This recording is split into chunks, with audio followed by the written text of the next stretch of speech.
The world of Runeterra might be one of the most fascinating and intricate fantasy settings in modern gaming.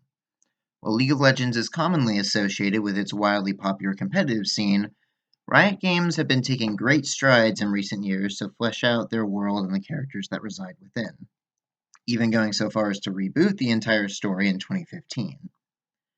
While this push for a deeper narrative has been widely appreciated by the game's lore community, the results have been controversial at times. With a retconned world came the need to retcon characters. Riot has made a substantial effort in the last few years to reimagine the backstories of League's iconic champions to fit them into the new lore, but not every change has been met with positive feedback. Let's face it, no writer is perfect and hindsight is 2020, so a number of characters throughout the years have been left with less than stellar backstories compared to most of the roster. Still, it is my firm belief that criticism should always be supplemented with suggestions and feedback for improvement, which is what we're here to discuss today. Hello and welcome to Runeterra Rewrites, a series in which I'll be offering my own takes on League's most controversial stories and champions. My aim is simple, to propose alternative versions of these stories that better match the characters' themes and concepts, without needing to alter anything regarding their in-game designs or voice lines. With all that being said, please sit back, relax, and let us begin, shall we?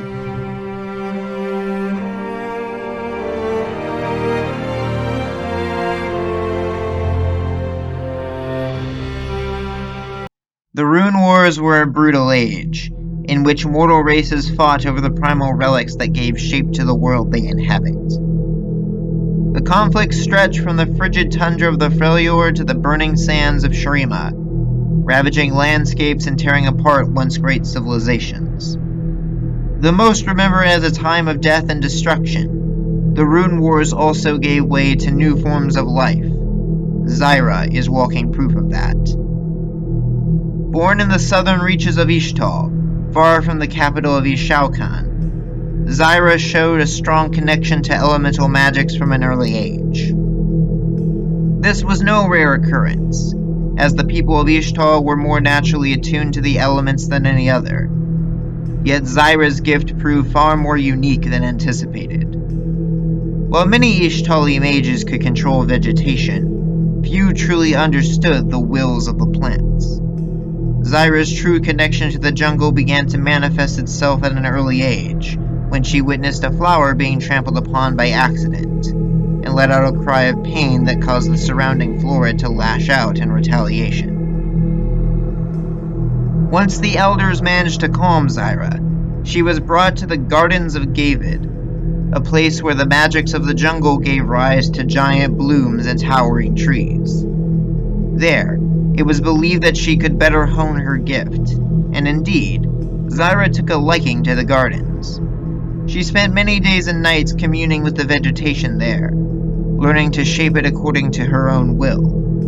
Indeed, the plants became a second family to her, but this newfound peace was not to last. One day, Zyra felt the echoes of pain rippling across the jungle. Someone, or something, was tearing down trees and trampling flowers en masse. To the west, bushes were burning and sprouts were being uprooted as a fearsome battle raged. An army of mages serving under a now-forgotten Shuriman warlord had come, wielding forbidden spells that rotted the land and dampened the elemental magics of their adversaries. In time, the Ishtali forces were driven back to the capital, but the Shuriman mages were not interested in Ishalkan.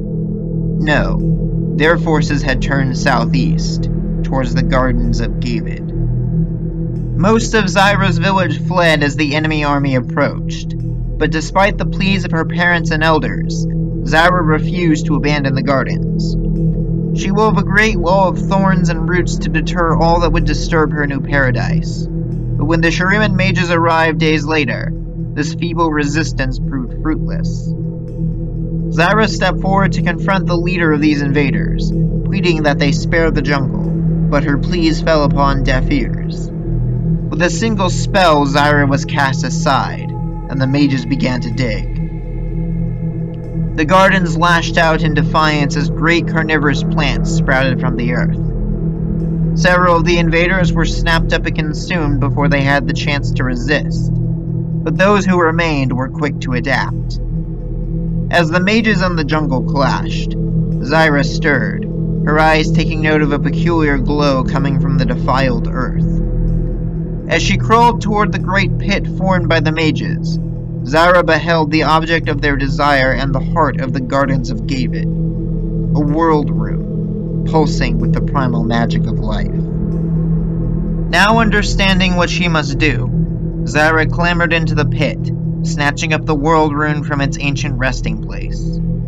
She couldn't allow these invaders to have it, but her actions were quickly noticed by the mage's leader. He tried to strike Zyra down with the same magic as before, but now the young sorceress held an even greater power in her hands. Overcome with the fury of the jungle around her, Zyra channeled all of her strength into the world rune, unleashing a tremendous blast of magical power. The Gardens of Gavid were engulfed in a brilliant emerald light, and every human within, Zyra included, vanished in the blink of an eye.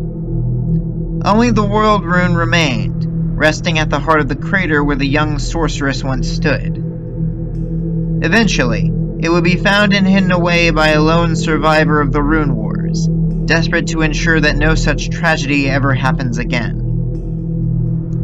Ages passed, and the jungle's wounds slowly mended with time. Any trace of the battle was covered over by new life, yet the Gardens of Gavid lost much of their splendor without the world rune's magic.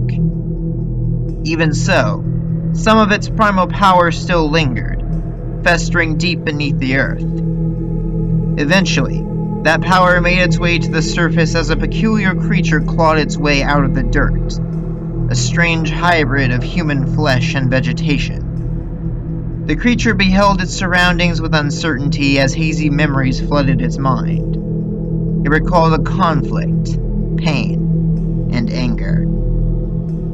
The creature called itself, herself, Zyra, though she didn't quite understand why. What she did understand was that something had been taken from her, something important. She could feel it, however faintly, calling out to her from the distance. Thus, Zyra took her first step, sprouting twisted thorns beneath her as naturally as she now breathed. She would reclaim that which had been taken, and rebuild her garden stronger than ever. For all of Runeterra is now her garden, and all who stand against her are naught but nourishment for it to grow.